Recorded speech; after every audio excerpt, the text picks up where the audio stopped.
Today, we're going to unlock a secret from the science of memory, a simple, powerful tool that could completely change how you learn forever.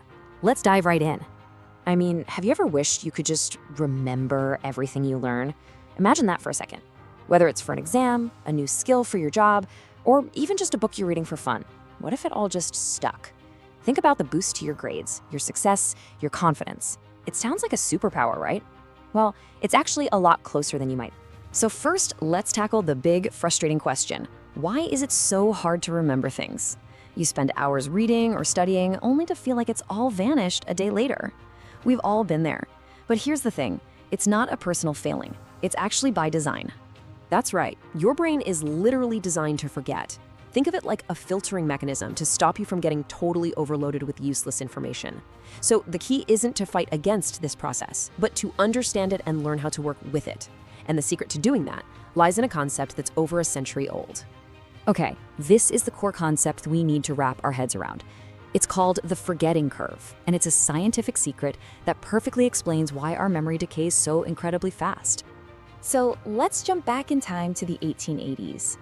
There was this German psychologist, Hermann Ebbinghaus, and he became completely obsessed with understanding how memory works. He ran a bunch of experiments on himself and discovered this fundamental pattern of how we forget.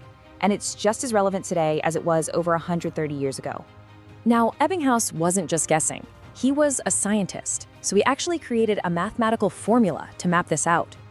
The forgetting curve shows, in stark detail, how our memory basically just falls off a cliff, unless we do something to intervene. And you might be shocked by just how steep that cliff really is.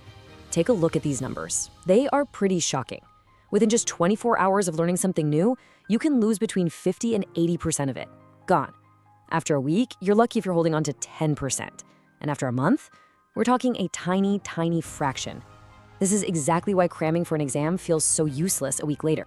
Okay, seeing that graph can feel a little demoralizing, but here is the good news. Ebbinghaus didn't just identify this massive problem, his work also pointed directly to the solution. There is a simple, scientifically proven way to fight the curve and make information stick for good. And you know what the best part is? It doesn't require hours and hours of extra studying. Not at all. In fact, the entire solution takes a grand total of just 20 minutes, spread out over a month. The technique is called spaced repetition. It's a fancy name for a really simple idea. Instead of trying to cram information all at once, you review it at specific, increasing intervals. Each time you do this, it's like sending a little signal to your brain that says, hey, this information is important, don't delete it. And this is absolutely crucial. This isn't about rereading a chapter 10 times in one night. It's about strategic, perfectly timed check-ins that interrupt the forgetting process right when it's most powerful. So what does that schedule actually look like? The schedule itself is incredibly simple to follow. It's a 3-step process designed to take any piece of information you want and lock it into your long-term memory. Okay, here it is. Your first review should be about 10 minutes long, and you have to do it within 24 hours of first learning the material. This is the most important one because that's when the forgetting curve is steepest. Your second review is just 5 minutes, but it comes a week later. And the final review? Another quick 5 minutes, 1 month after that. And that is it. 10 minutes plus 5 plus 5. A grand total of 20 minutes is all it takes to turn fleeting knowledge into something permanent. I know, it almost sounds too simple to be true, but the science is absolutely solid. See, memory isn't a one-time event. It's all about strengthening the neural connections in your brain over time. Think of it like this. The first time you learn something, you're creating a tiny footpath in your brain. That first 10-minute review paves it with gravel. The next review turns it into a road. And that final review, it becomes a neural superhighway, making that memory effortless to access. What this all means is that this method puts you in the driver's seat.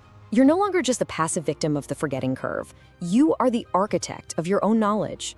You get to actively decide what's important enough to keep. So let's just quickly recap why this is so insanely effective. It strategically interrupts the forgetting process, right when you're about to lose the most information. It reinforces those neural pathways in your brain, telling your mind to save this file permanently. This is how you move knowledge from that fragile short-term memory into your robust long-term storage, all with a tiny, tiny investment of time. The main takeaway here is this. You don't need a special talent or some kind of photographic memory. You just need a system. This 20-minute blueprint, this is your system for building knowledge, one permanent memory at a time.